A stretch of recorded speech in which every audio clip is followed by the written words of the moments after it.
What was that? Nothing. I didn't spill a bunch of Legos all over my desk. That's exactly what it sounded like, but I didn't want to say that because that seemed a little far-fetched.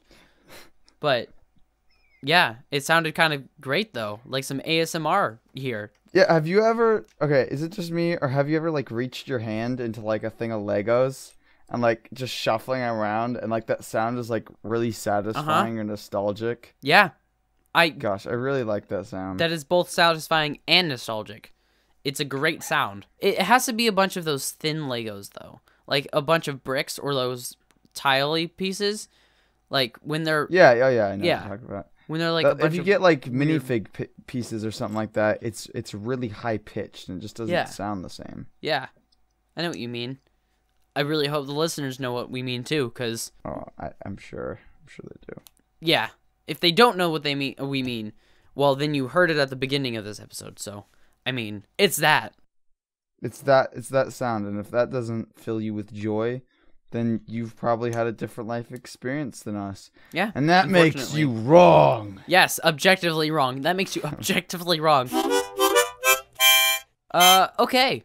Segment 1. Mo with Scobie. Tendo, how's Moby doing?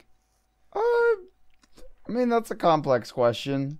I mean, about what you'd expect. He's okay. I don't know. I went to go check on him today, and if you I changed him recently about a week ago, and now he's in this big old like urn. And when I say urn, I mean like an urn. Like this thing is like I think 3 feet tall. Yeah, it's a big old urn. Holds almost 1.5 gallons of liquid. Of Scobie. Bluish green. Yeah, so I filled it as full as I've ever done it. I put all 3 of the Scobies, 2 of which are sort of attached from the last batch that are Mobius Scobius Prime, which all the other times they've just floated to the bottom and they kind of didn't grow at all and just a new one grew at the top. But today when I went to check on it, all 3 had floated to the top, which hadn't been that way when I put them in there. Oh, snap. And another one was growing on top of those, and not just like over the top, but like with them. Like they were on the surface, and then there was another one surrounding them. So now there's a Mobius Tobius Prime and a Kobe. Well, maybe. The interesting thing is, they're kind of together, and it's weird because there was like this little circle in there, and it kind of looked like an eye, like a bubble kind of thing. Oh, yeah. And, yeah, so it was weird. But anyway, I didn't think anything of it. But when I went to go check on it right before the podcast here, I heard some noises in my pantry. And it turns out it's transformed into a walking, breathing organism. It evolved all on its own inside of the urn. Apparently, the urn that I got from the thrift store had magical life-giving properties. That would make sense. I created a new species. Well, I've seen it, and it kind of has like a nice misty blue, so that would actually make sense. I am still going to call it the Mobius Tobius Prime. Okay, well... When I was contacted by the secret section of the FBI. Wait, don't talk about that. You don't talk about the secret part of the... Okay. If they said it's okay for you to talk about as long as I don't disclose their name or what exactly we're talking about, it's good. I'm just classifying a new animal. It's all good. So got it. Yeah. That's how Moby's doing. It is a little sad because I was told that within the hour he'll form human-like intelligence and will likely go to school. And I'm not looking forward to when he goes off to college because I raised him, and I want to see, I didn't really realize the burden of a parent, but... Yeah, and how quickly does he actually grow up? And, like, how fast is his brain going to develop? We're not sure, but we know from past experience that it may not be human-sized, but he'll definitely have a child level of intellect. Okay. Here soon. And, and we will keep you guys on the podcast. We will keep you guys updated with how Moby's doing in school and with his studies. Yeah. So, yeah. That's how Moby's doing. That's really exciting. I'm proud of you. Thanks. Segment 2. Walrus. This is a game that we played back on episode 13, I think. I don't know when we played this. I don't know, a while ago. It was quite a while. It was a while ago. So basically, this is a game where we debate things. So we're gonna start with one noun, and then we're gonna have to have the other person. They're going to say another thing that ups that. So for example, if the theme was Western, I have a gun, and then he says that he has a horse with a gun, and then we keep building on it, and it has to fit in with the theme that we choose. We have three different themes. It's very childish debate. It's not like a serious debate. It's basically us just like generalizing things into being better than the other. And yeah, mine beats yours. Yeah, it's real childish, but it's also really fun. So I mean, it's the thought that counts. And the thing is, we slowly run out of subjects, our ideas will probably become more and more fantastical. Yes, and we try to get as absurd and out of the water as we possibly can. But we try to build it up and not like go to the giant extremes. So. Oh yeah, right away, because that's the easiest thing to do. That's the easiest thing to do, obviously. Like something we try. It's like an exponential growth. It's like this thing just kind of beats yours, and then that one kind of beats that one, and then just keeps going until the gaps between what it beats it just keeps getting bigger and bigger until you just can't. And then we double every person's last thing in order to be able to handily beat it. Yeah. So before you know it, you've encompassed the entire universe to defeat their sea monster or whatever. Yeah. So that's why you gotta ease into it. Okay. Was that more Legos? That was me attempting to put away the Legos very, very silently. Yeah. No, it didn't work. No, it didn't. Legos are not silent toys. So, Walrus. Round 1, fantasy. So I'm going to start with one, and I have a wizard who has a magical staff and can perform spells. Pretty simple stuff. Okay. You're a spellcasting wizard, huh? Uh-huh. Well, that's interesting, because I have an orc warlock. Ooh. And he's a warlock because he has armor that can resist magic. But he's also an orc, and he's got like this big club, and he can smash your puny little nerd wizard. Wow. Who said he was a nerd? I didn't. I knew he was a nerd. I mean, he's a wizard. He's obviously. And let's be honest, right. all wizards are nerds. You're right. Sorcerers are the ones who aren't as nerd-like. Well, unfortunately for your orc warlock or your orclock, my wizard actually has a pet dragon named Escaroth, and he will breathe fire. It's magical fire. I enchant his fire in order to burn through your warlock's armor. Well, that's great and all, but unfortunately for you, my orc has a son, and since they're orcs, his orc is like the same size as him, but he's like 20 years younger. And he actually made a deal with a really good necromancer. And this necromancer, for the cost of this dude's like magical gold that he found, not magical gold, he just found like this really great trove of gold. He brings back his father back to life. So now you have 2 magic resistant orcs with clubs. Shoot. Yeah. And one of them's like pretty much not immortal, but I mean can just be brought back to life probably a few more times. So at least 7 times. Right. Well, even though you have your 2 orcs, I fortunately have an entire army of orcs. Because Lord of the Rings is a thing, and there's orcs, and I am basically that one guy who has a bunch of orcs. The white guy, you know, the guy with the white, he's all dressed in white. He's all like, hey. Yep, maybe describe it a different way. But luckily for me, I got some this elf alchemist, and he's got a thing against orcs. His elf mixed? That was a bad one. He's an alchemist. I was trying to make an elf pun, but it wasn't. Elfchemist. There we go. That's what I was trying to say. And he has concocted a deadly plague.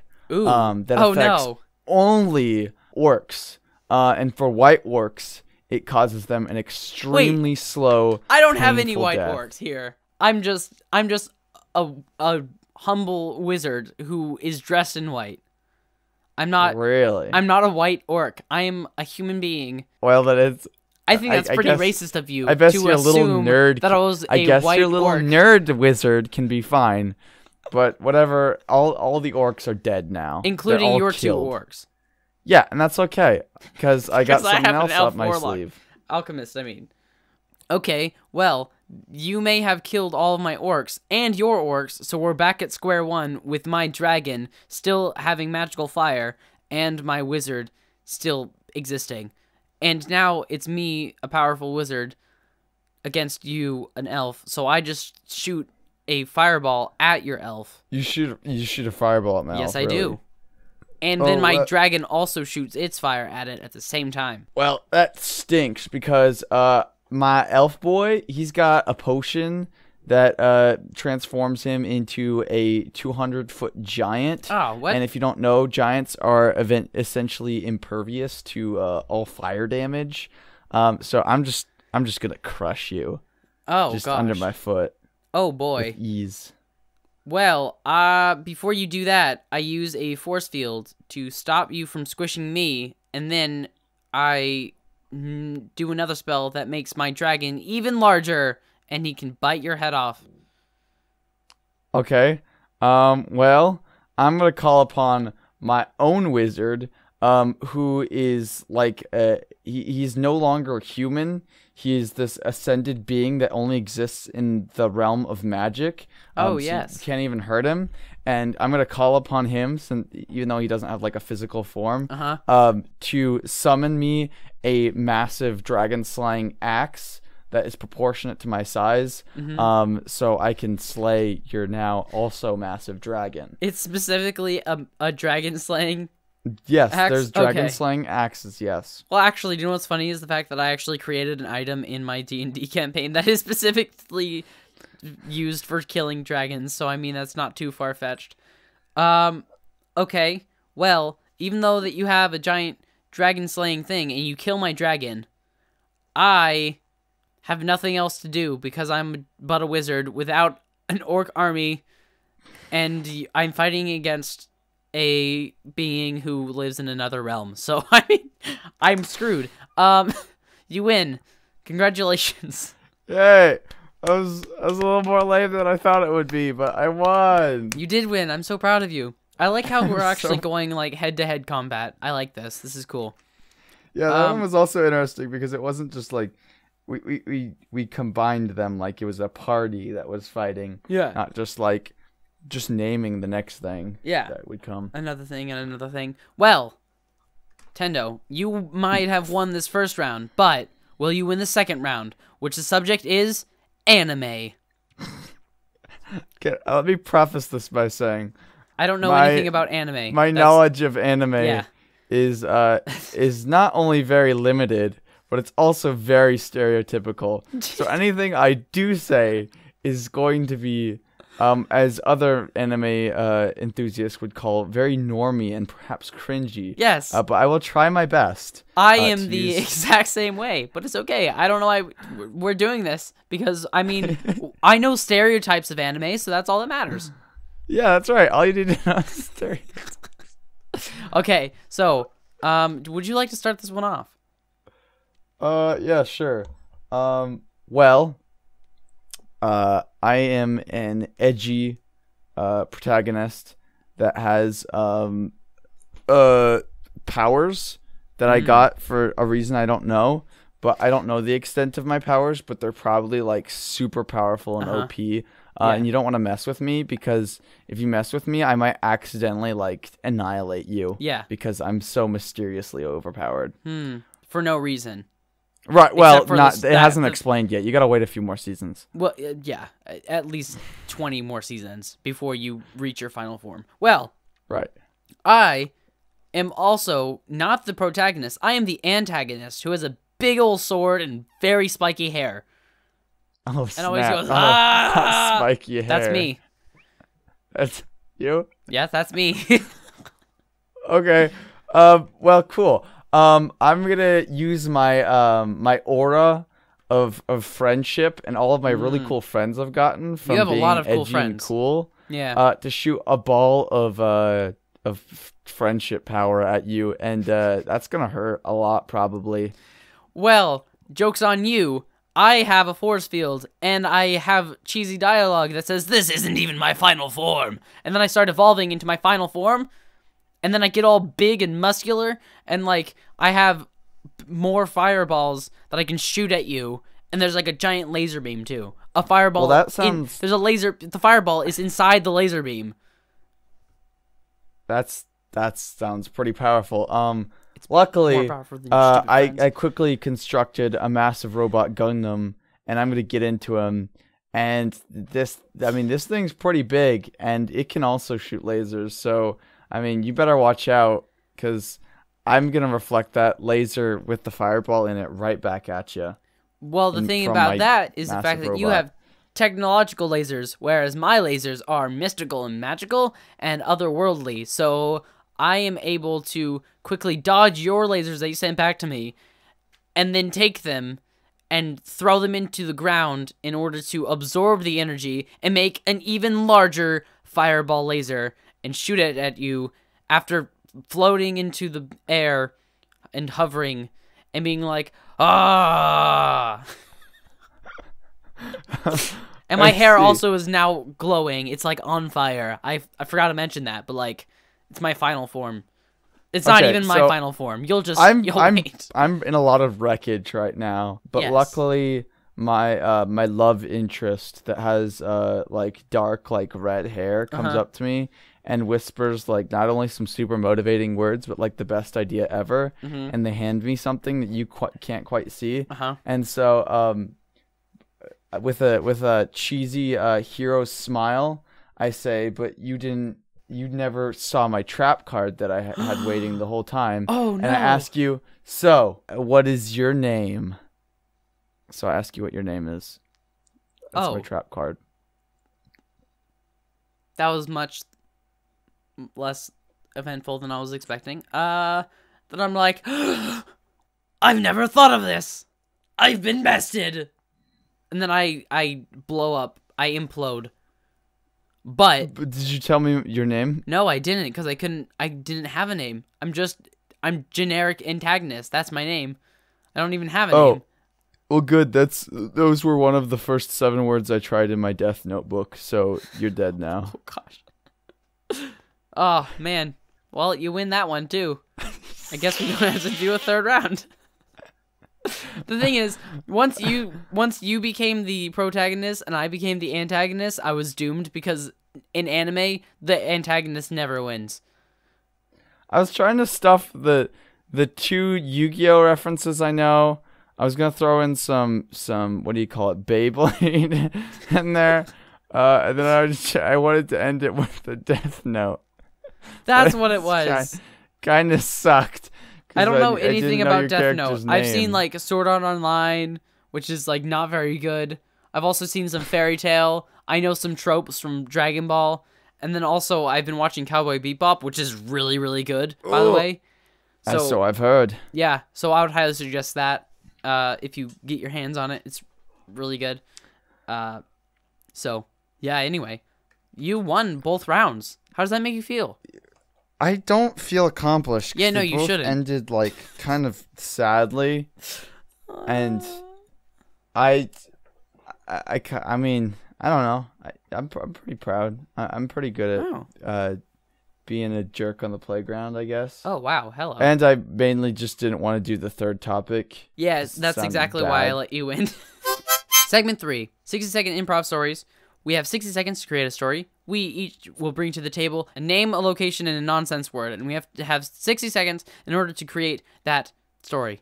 Today, we didn't come up with the subjects ourselves. We actually got them from our Patreon on patreon.com. If you go to patreon.com/segmentedfm, you can support us and be added to our Discord server, and we have conversation there occasionally. Not usually, actually. Because there's no one on there. But if you guys join us, let's put it this way: if we get more people, we will be on it, and you guys can talk. Totally, I would be on there all the time. Yeah, I would be on there a lot more. But as of now, there's only 4 people, and nobody talks to anyone. I just post early episodes of the podcast, and that's about it. But I guess as a reminder for any listeners who haven't been here since we've last advertised. The Patreon is not so we could make this our job or so Yeah, that we no, could pump absolutely out not. more. This is just because it costs money to put this up on Yeah. the places where we do. So if people want to continue to listen to it, funding is appreciated. You don't Yeah. have to. No. We're not really benefiting from it. Absolutely but not. it just means Well- we don't have to pay as much Yeah. as we normally would. Yeah. I mean, if you're someone who enjoys the podcast, you can support us, but it's completely optional. We're not going to like force you. This isn't a paid subscription. This is a podcast that you listen to. Anyway, 60-second improv story. We got our things from a user known as Definitely Not Tendo's Brother. So, let's get going. I have a 60-second Alright. timer up here. Would you like to know your things?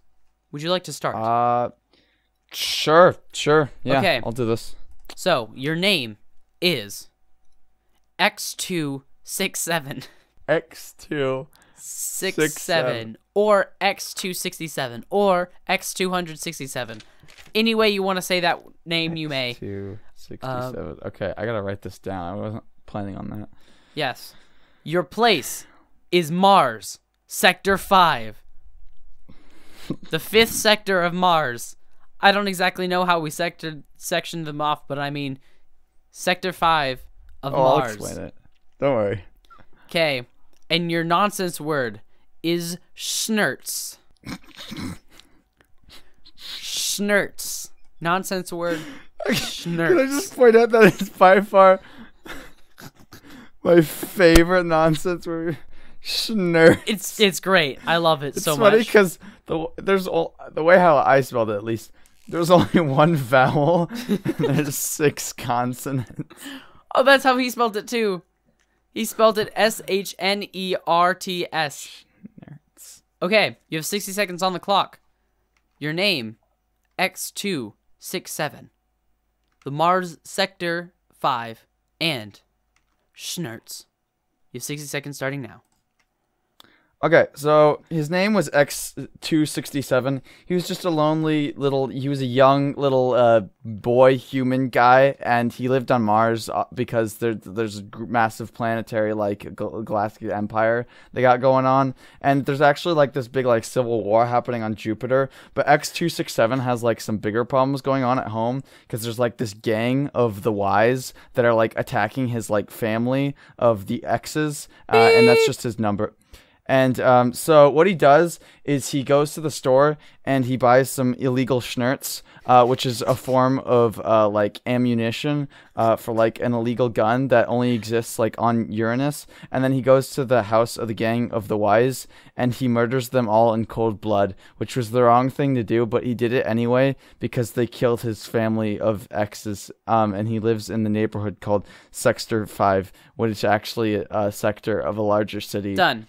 That was great. The thing is, when you said schnurts is actually a form of ammunition, it sounds reasonable enough. It sounds like that. It's like, oh, I have a schnurt 67 or something. It sounds like it could be a gun of some sort or some sort of ammunition. At first, it was like, these are really goofy sounding words and it's on Mars, but I want to see if I can swerve it into like this serious like crime story, but yeah, you can't do that in 60 seconds. I found out. I really like how you mentioned the fact that they came from Uranus and also Jupiter's currently having a civil war. That was gonna be a thing. He was gonna like enroll into the army, and then there's gonna be like discrimination among the different letter labeled people. Wow, you could not do that in 60 seconds. No, absolutely not. So I turned it into something much, much smaller. Yes, he went and he killed the elders. Okay. You ready? I am ready. What are my Okay. things? Your name is Boa Witchell. Boa Witchell. Boa Witchell. Got it? Place is the Tesseract Chamber. Like from the Avengers. Yes, the Tesseract. The Chamber of the Tesseract. Got it. And your nonsense word is Trapneo. Trapneo. Yes. Sounds like something from the Matrix to me. Gonna trap Neo. That was stupid. I like this vaguely sci-fi theme we got going here. It's super sci-fi. Boa Witchell. Okay. Would you like to start me on my 60 seconds? Absolutely. Hey Alexa, set a 60-second timer. Sorry, just using the future of all technology here. Okay, you ready? I'm ready. Set, go. Bo Witchell, everyone's favorite Marvel villain. He went to steal the Tesseract from the Tesseract chamber. For those who don't know what the Tesseract is, it is a blue cube, and it is magical. And basically, it is used as a trap neo, which is a form of trap that only applies to a few type of people. Magical, powerful people. So the Tesseract is actually a trap neo, which Marvel didn't tell you. Click here. It's like clickbait. It's like, oh, the things that Marvel wouldn't tell you about the Tesseract. And so Boa Witchell stole the Tesseract from the Tesseract chamber and used it as a trap neo to capture Thor, Loki, all of them. I don't know why Thor and Loki were together, but like he captured all of the Avengers and Loki in the Tesseract because it's a trap neo. And so that is exactly what happened. There we go. Yeah. Top 5 things Marvel didn't tell you about the Tesseract. I gotta read that one. That's a new BuzzFeed article on my to-do list of BuzzFeed articles to read. Oh, sounds like a real page turner. The other ones are 5 anime superpowers you didn't know existed, and 7 things you wish. 5 reasons why all wizards are nerds. I specifically like that one because that sounds like a real one. Wait, how about I'm gonna look that up? Reasons all wizards are nerds. Nope, never mind. Just feminist wizard. Wikis are for nerds. Wiki. Well, I want to make that a new trope. Is that wizards are the nerds of the fantasy universe? I mean, it's so true. They're the ones that study books and like do kind of lame spells. I mean, I'm sure there's been a million times where like there's been a high school like spin on fantasy. I bet you every time the warriors are the jocks, the wizards are the nerds. Yeah. It just lines up the traits every time. Mm-hmm. I liked having some other people's input for once. So agreed. If you guys want to give that, donate or kidnap one of the people already donating and force them to do something else. Wow. So yeah, I guess that would work. I'm not recommending it. It's just an option. It definitely is an option. Yep. Okay. Moving on. Segment 4. Everyone's favorite segment. Corny humor. No. So basically, no. I had this book known as Corny Humor, and this book is actually we ran out of jokes from it. They're all the jokes are done. They're just like awful jokes. Here's one of them, like just as an example of how awful these are. What is the smartest insect in the world? A bookworm. Oh man, that's a great joke. It's an awful joke. I hate it. Worms aren't insects. Exactly. Are they? I don't even know. Hardly. I don't think worms are not insects. Are worms insects? No, they are not insects. No. They are squishy on the outside. They have 5 brains. Yes. They live in the They're dirt. invertebrate animals. Cool. Anyway, so what I've done is I found corny jokes on the internet. And I will do 3 of these. And what we're going to do is have... This just proves Noah will stop at nothing to torture me. Yeah, well, hey. This is an exercise for your brain. That's what we're calling it. Because you're going to have to figure out the punchlines. They're all horrible puns. Yeah. Okay. Tendo. Why can't you trust the king of the jungle? Because he's always lying. Oh, that's exactly it. Perfect. You got it. Okay, that's 1 point for you. That's the first time that you've actually gotten it. Like, verbatim. Terrible. Okay. Not proud of myself. What did the football coach say to the broken vending machine? Is it seriously give me my quarterback? Yes. No. That's terrible. Like, it's supposed to be some challenge. These are so predictable. It's painful. Okay. What about this one? Why could the bee not hear what people were saying? Why couldn't he hear what people were saying? He's deaf. He can't hear. He buzzes. Honey, something about honey. He can't hear. People are saying things. It goes right over his head. He's too stupid. He's the big buzzing noises. Honey, black and white. Black and white? I got black and yellow. I got nothing. He had wax in his ears.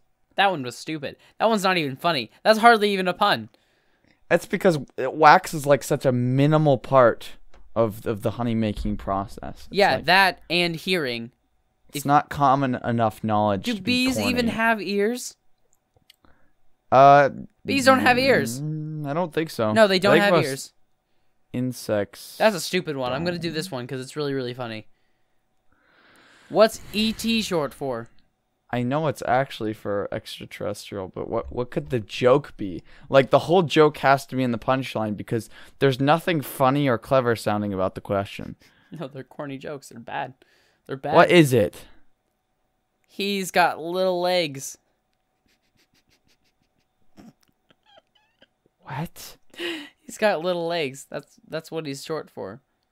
Because he has little legs. No. No. That's just one I kind of found funny. I like that one. Okay. I was bamboozled. The joke actually bamboozled me. I feel defeated.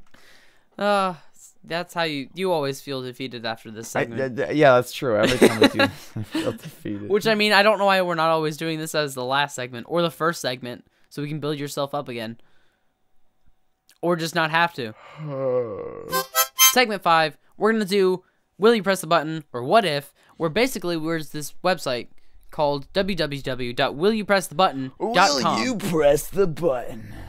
It's a very good question. I don't know. So basically it has two different things, and it's would you press the button if blank but blank. And so it's a good discussion thing to like start discussions and like what would you do. It's kind of like would you rather, but I think it's better than would you rather.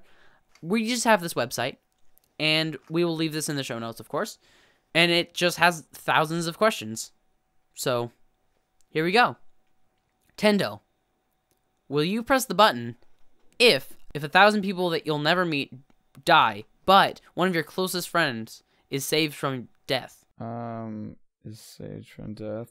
So you'd kill 1,000 people that you never know or will never know, like on the other side of the people, but one of your closest friends is saved from dying. Because I don't think I would. That's 1,000 people. That's like 1,000 people. If it's 100 or 50, I could be like, I'm sorry, I'm really selfish. I'm just gonna do it because it won't affect me at all. Yeah, I would absolutely not press the button because that's 1,000 people. That's a lot. I don't know. I know a lot of people die, but that really sucks. I'm not gonna press the button just for PR purposes. Okay. Yeah, I'm joking. No. Yeah, okay, here's because mine. you care about your current reputation.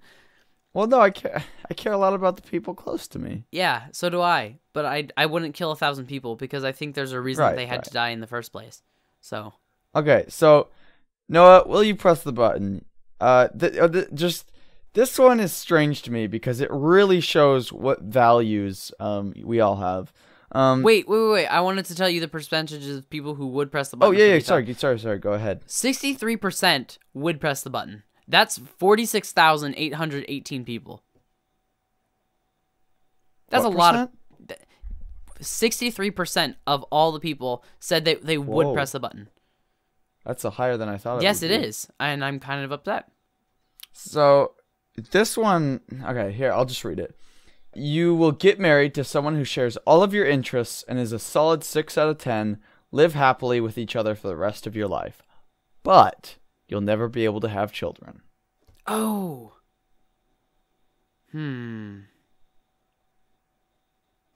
I'd say yeah.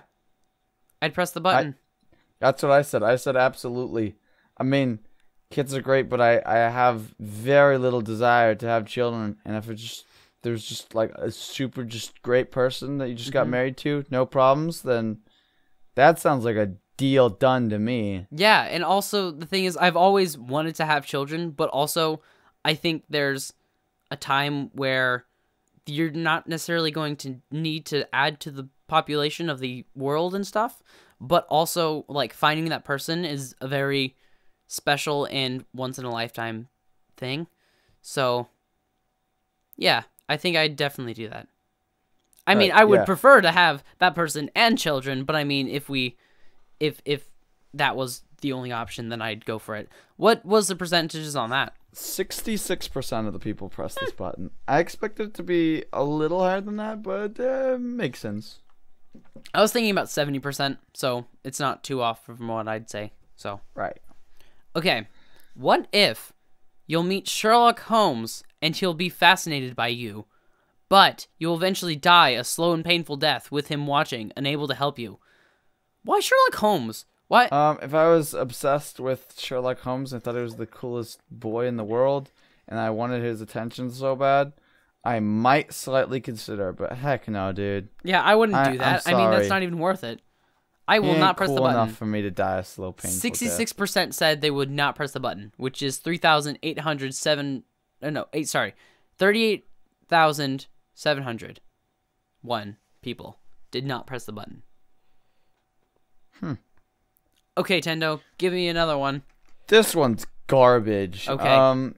You will be the world's happiest man or woman, but you will be in agonizing pain every second of your life. But wait, if I was in agonizing pain, I wouldn't be the happiest man on earth, would I? How do you measure happiness? If you're happy all the time, then you wouldn't mind the pain. And if your net happiness is high, that just means you're super happy at one point in your life. Happier than anyone's ever been, which I don't know how you measure, and then you're in agonizing pain for the rest of your life? I'd say no. Absolutely not. Why the heck would you want to do that? I mean, I think... At the same time, if you're the happiest person, then the pain doesn't matter. You're just happy anyway. But you're in pain, and if you're in agonizing pain, that's detrimental to your health, and you would live longer, probably. Well, congratulations. You agree with 75% of the people in not pressing the button. Wait, would you press the button, or would you not press the button?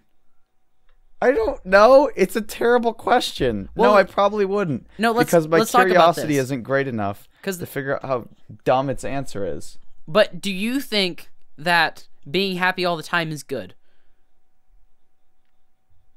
Well, in some degree, yes. That's why we disagree here.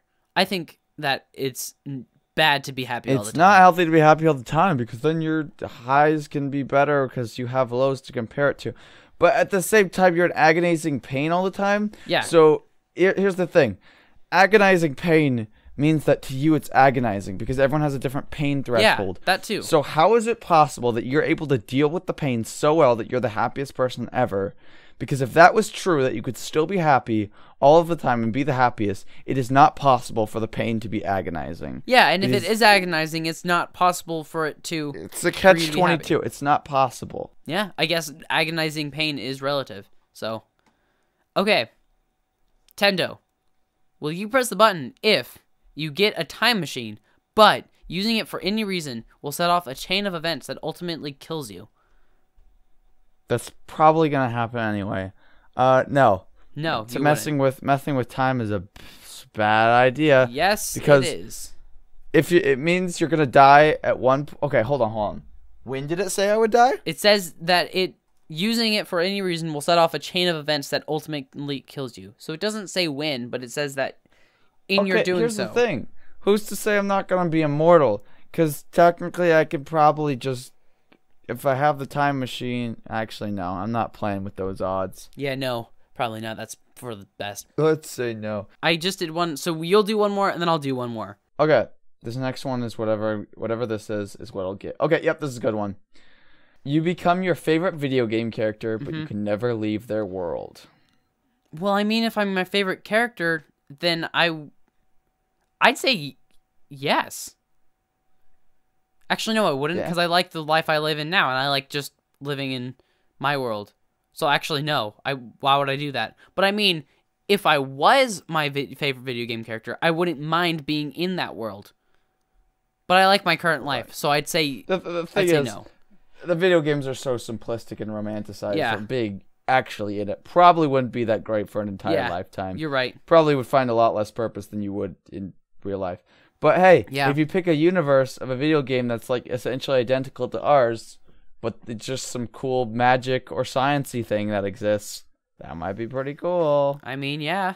But I would not press the button, no. So would you press the button or no? For that last one? The video game one? The one that you did, yeah. No, I wouldn't. Okay. Good. Maybe that's because you're sensible. Anyway, this last one that we're going to do is you are in your favorite universe from anime, TV show, or video game.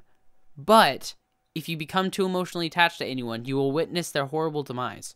Okay, now any part in which becoming attached causes horrible demise is not a good one. Yeah, no, it sounds like a horrible existence. Sounds very sad. Yeah, this person commented and it said, so basically, if we press the button, we're all the Doctor from Doctor Who. So that was something that I found funny, and for those who have seen Doctor Who, it was probably really funny. I will not press this button. Okay. Oh, wow. Woo! Wait, what were the percentages of the you are your favorite? It's pretty high. I think it was in the 70s. Oh, that's awful. This one is interesting. It's 51-50 or 51-49. 49% would press the button and 51% would not press the button. So it's very close. Huh. Well, that was our show. Tendo, take us out. Okay. You're there on the battlefield. It's you. You're the edgy main character. That's right. Your name is and you're fighting against your arch nemesis, Boa Witchell. And there he has it. He has the Tesseract. And he's gonna defeat you with the Tesseract, probably. But then he also has a book, and it's the Death Note, and he's like, what's your name? Because he's gonna kill you, but you can't hear him. And then he says it again, but you can't hear him, and he's gonna kill you, but you can't hear him. And he asks again, and he's like, I'm sorry, dude, I got wax in my ears. Beautiful. That was awful.